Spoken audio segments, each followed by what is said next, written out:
नमस्कार, आप देख रहे हैं सीता कुमारी यादव ऑफिशियल यूट्यूब चैनल। इस चैनल पर आप सभी को बहुत बहुत स्वागत है। तो आज क्लास 12th फिजिक्स का most important objective question solution इस वीडियो में आप लोगों को देंगे।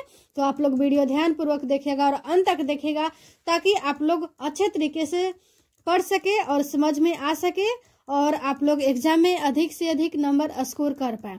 क्योंकि अगर आपने अच्छे तरीके से वीडियो नहीं देखे तो वीडियो देखने की कोई आप लोगों को लाभ नहीं हो सकता है। क्योंकि अगर आपने ध्यानपूर्वक वीडियो देखे तो आप लोग अच्छे तरीके से सुन पाएंगे भी और याद कर पाएंगे भी। तो आप लोगों को वहाँ अधिक से अधिक नंबर का क्वेश्चन का सही आंसर पता हो पाएगा। तो आप लोग वीडियो ध्यानपूर्वक देखेगा और अंत तक देखिएगा। तो चलिए स्टार्ट करते हैं। आज का पहला क्वेश्चन है, आवेश का बीमा है। ये तो आप लोग माइंड में बैठा लीजिए कि हर एक बीमा से जो क्वेश्चन पूछा जाता है वो याद कर ले, क्योंकि बीमा से 2 नंबर का तो पक्का पूछना ही पूछना है एग्जाम में। तो बीमा से रिलेटेड आप लोग क्वेश्चन याद कर लें। हमने तो प्रयास किए हैं कि बीमा से कई सारे ऑब्जेक्टिव क्वेश्चंस यहाँ पे लिए हैं ताकि आप लोगों को जो भी क्वेश्चन पूछा जाए वो उसका सही उत्तर आप लोग बता पाए। तो सबसे आज का पहला क्वेश्चन है, आवेश का बीमा होता है। तो आवेश का बीमा होता है AT। क्या होता है? AT। ऑप्शन ए सही है। नेक्स्ट क्वेश्चन, इप्सिलॉन नोट का मात्रक है। इप्सिलॉन नोट का मात्रक है। देखिए, हम आप लोगों के लिए केवल महत्वपूर्ण क्वेश्चन ही यहाँ पे लाए हैं, क्योंकि इप्सिलॉन नोट मात्रक से भी रिलेटेड क्वेश्चन वहाँ पे पूछा जाता है। तो देखिए, मात्रक से भी क्वेश्चन यहाँ पे लाए हैं ताकि आप लोग वो रिवीजन हो सके, क्योंकि इससे पहले तो आप लोग पढ़े ही होंगे। ये तो आप लोगों को जाने की रिवीजन हो रहा है। तो सेकंड क्वेश्चन है, इप्सिलॉन नोट का मात्रक है। तो इप्सिलॉन नोट का मात्रक है FM-1। क्या है? FM-1। ऑप्शन बी इसका सही उत्तर हो जाएगा। नेक्स्ट क्वेश्चन है, स्थिर विद्युत क्षेत्र होता है। स्थिर विद्युत क्षेत्र होता है। स्थिर विद्युत क्षेत्र क्या होता है? संरक्षित। यह क्वेश्चन कई बार रिपीट हो चुका है, तो यह आप लोग जरूर याद रखिएगा। 1 कूलम्ब आवेश बराबर ESU होता है। 1 कूलम्ब आवेश बराबर ESU होता है। तो कितना होता है ESU?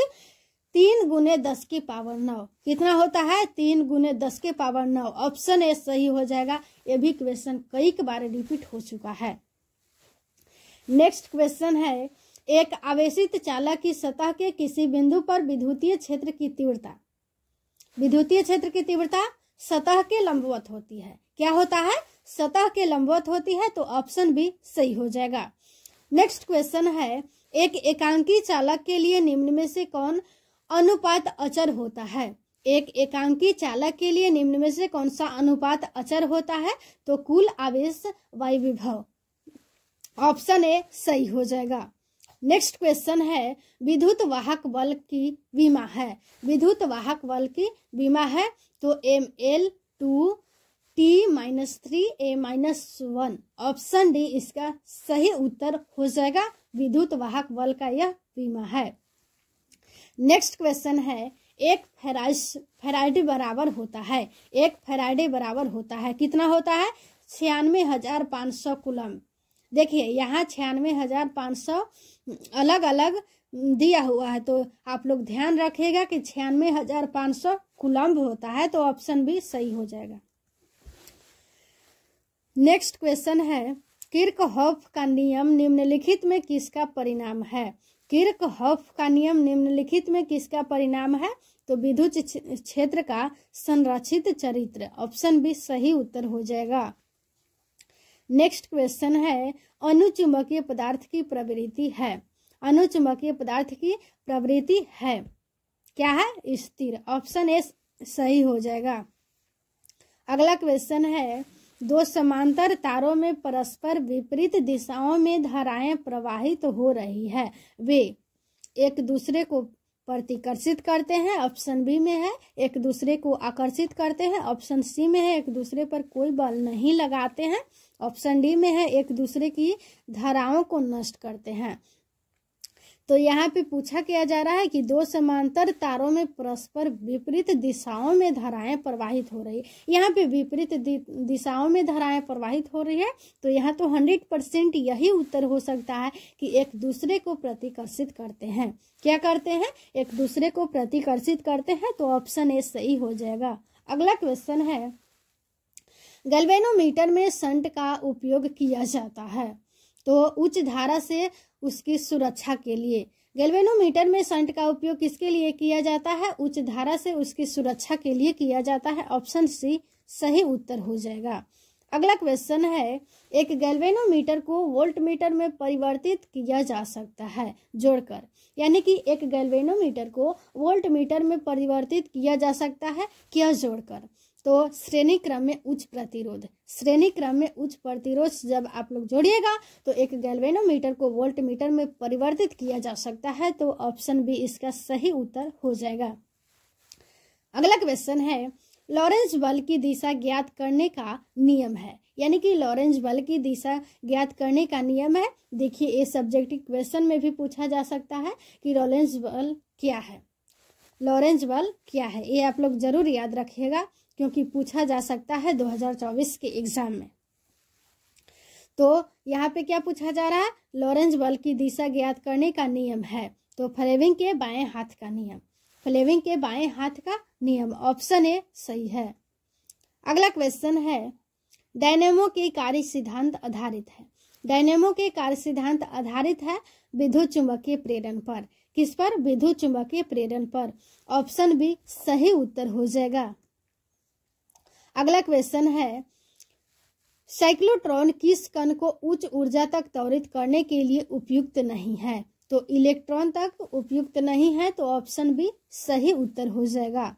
अगला क्वेश्चन है, टेस्ला इकाई होती है, टेस्ला इकाई होती है, तो टेस्ला चुंबकीय क्षेत्र की इकाई होती है। ऑप्शन सी सही उत्तर हो जाएगा।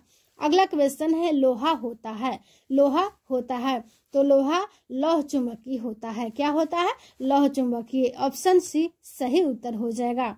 अगला क्वेश्चन है, निकेल है, निकेल है, तो निकेल लौह चुंबकीय है। क्या है? लौह चुंबकीय। ऑप्शन सी सही हो जाएगा। नेक्स्ट क्वेश्चन है, प्लांक स्थिरांक की विमा है, प्लांक स्थिरांक की विमा है, तो प्लांक स्थिरांक की विमा है mL2T-1। ऑप्शन ए सही हो जाएगा।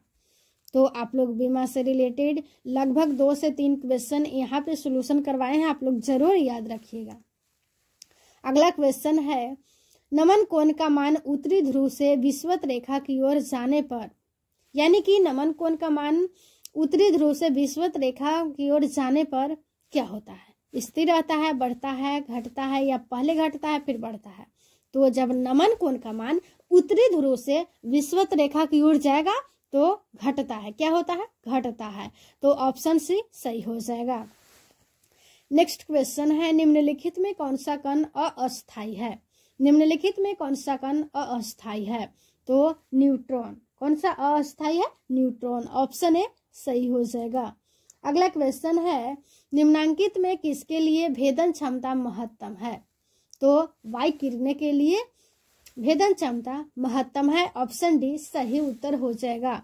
अगला क्वेश्चन है, नाभिकीय संलयन की प्रक्रिया में, यानी कि नाभिकीय संलयन की प्रक्रिया में क्या होता है? तो 2 हल्के नाभिक मिलकर एक अपेक्षाकृत भारी नाभिक का तथा अन्य संभव उत्पादों का निर्माण करते हैं। तो ऑप्शन डी सही हो जाएगा। नेक्स्ट क्वेश्चन है, निम्नलिखित में कौन सा कण अस्थायी है? तो न्यूट्रॉन। ये रिपीट क्वेश्चन हो गया था। अगला क्वेश्चन है, जितने समय में किसी रेडियो एक्टिव पदार्थ की राशि अपने प्रारंभिक परिणाम की आधी हो जाती है उसे कहते हैं, क्या कहते हैं? अर्धायु कहते हैं। जब आधी हो जाता है तो अर्धायु कहते हैं। अल्फा कण है। अल्फा कण क्या है? हीलियम या हीलियम का नाभिक, हीलियम का नाभिक। ऑप्शन सी सही हो जाएगा। हीलियम का नाभिक अल्फा कण है। नेक्स्ट क्वेश्चन है, एलईडी जब उत्क्रम अभिनति होता है तब, यानी कि एलईडी जब उत्क्रम अभिनति होता है तब उसमें से प्रकाश उत्सर्जित होता है। क्या होता है? प्रकाश उत्सर्जित होता है। ऑप्शन ए सही हो जाएगा। अगला क्वेश्चन है, संचार उपग्रह का आवर्तकाल होता है। संचार उपग्रह का आवर्तकाल होता है 24 घंटे का होता है। कितना होता है? 24 घंटे। ऑप्शन बी सही उत्तर हो जाएगा। नेक्स्ट क्वेश्चन है, आयाम मॉड्यूलन सूचकांक का मान होता है। आयाम मॉड्यूलन सूचकांक का मान होता है तो 0 तथा 1 के बीच। क्या होता है? 0 तथा 1 का बीच। ये भी क्वेश्चन आप लोग याद रखिएगा, कई बार एक क्वेश्चन रिपीट हो चुका है। अगला क्वेश्चन है फैक्स का अर्थ होता है। फैक्स का अर्थ होता है। फैक्स का अर्थ होता है फैक्सीमाइल टेलीग्राफी। क्या होता है? Facsimile telegraphy. आप लोग यहाँ पे ट्रिक से भी याद कर सकते हैं कि फैक्स का अर्थ होता है, यानी कि फैक्स से फैक्सीमाइल टेलीग्राफी। क्या? फैक्सीमाइल। यहाँ पे देखिए फैक्सी कहीं पे नहीं लिखा हुआ है, यहाँ पे फैक्सी कहीं पे नहीं लिखा हुआ, सिर्फ एक ही जगह पे लिखा हुआ है फैक्सीमाइल टेलीग्राफी। नेक्स्ट क्वेश्चन, आज की यहीं तक क्वेश्चन था। जितना क्वेश्चन था उसका सोल्यूशन आप लोगों को देने का प्रयास किए। तो अगर आपने डेली इसी तरह से इम्पोर्टेंट ऑब्जेक्टिव क्वेश्चन पाना चाहते हैं तो आप लोग वीडियो को लाइक कीजिएगा और चैनल को सब्सक्राइब कीजिएगा एंड अधिक से अधिक लोगों तक शेयर कीजिएगा। और सरकारी नौकरी से जुड़ी भी हर एक अपडेट्स आप लोग पाना चाहते हैं तो भी आप लोग प्लीज़ वीडियो को लाइक करें एवं चैनल को सब्सक्राइब करें एवं अधिक से अधिक लोगों तक शेयर करें। धन्यवाद।